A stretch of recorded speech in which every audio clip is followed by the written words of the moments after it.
ঈদুল ফিতরের ছুটিতে প্রিয়জনদের সঙ্গে উৎসবের আনন্দ ভাগাভাগি করতে রাজধানী ছেড়েছে সাধারণ মানুষ।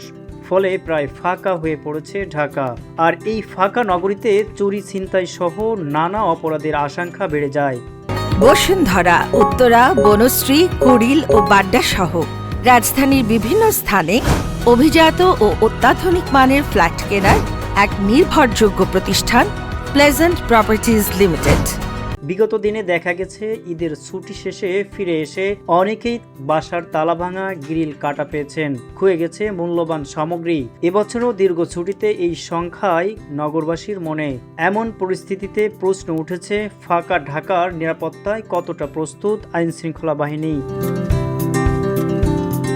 ঈদুল ফিতরের ছুটিতে ঢাকার অধিকাংশ মানুষ গ্রামে চলে যাওয়ায় শহর অনেকটা ফাঁকা হয়ে পড়ে। তবে এই সুযোগে কোনো অপ্রীতিকর ঘটনা ঠেকাতে 4 স্তরে নিরাপত্তায় বলয় গড়ে তোলে আইন শৃঙ্খলা বাহিনী। গুরুত্বপূর্ণ সড়ক ও আবাসিক এলাকায় বাড়ানো হয় টহল। দিনরাত পালাক্রমে দায়িত্ব পালন করেন পুলিশ ও র্যাব সদস্যরা। পাশাপাশি সাদা পোশাকেও চলে গোয়েন্দা নজরদারি। ফাঁকা বাসাবাড়িকে কেন্দ্র করে চুরি ছিনতাই প্রতিরোধে বিশেষ নজরদারি চালানো হয়। নাগরিকদের দেওয়া হয় সতর্ক থাকার নির্দেশনা।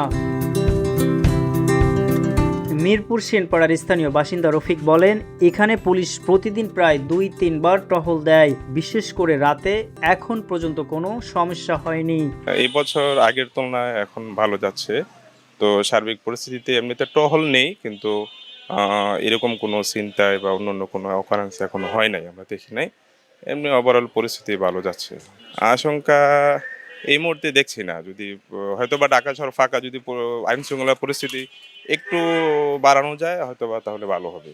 আগে যাই ছিল, কিন্তু এখন সিসি ক্যামেরার আরো পর্যাপ্ত বাড়ানো দরকার, সিসির আওতায় আনা দরকার। তাহলে হয়তো বা পরিস্থিতি, আইন শৃঙ্খলা পরিস্থিতি আরো ভালো হবে, বেটার কিছু হবে। মিরপুরে আসলে আগে যেরকমের পুলিশের তৎপরতা ছিল বা প্রশাসনের যেই নজরদারি ছিল, সেইটা আসলে এই বছর আমরা দেখতে পাচ্ছি না।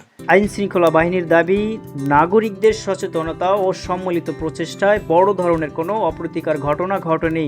সব মিলিয়ে রাজধানীতে শান্তিপূর্ণ ও শঙ্কাহীন পরিবেশেই উদযাপিত হয়েছে এবারের ঈদ। ইসমাইল হোসেন, ভিউরি বাংলা, ঢাকা।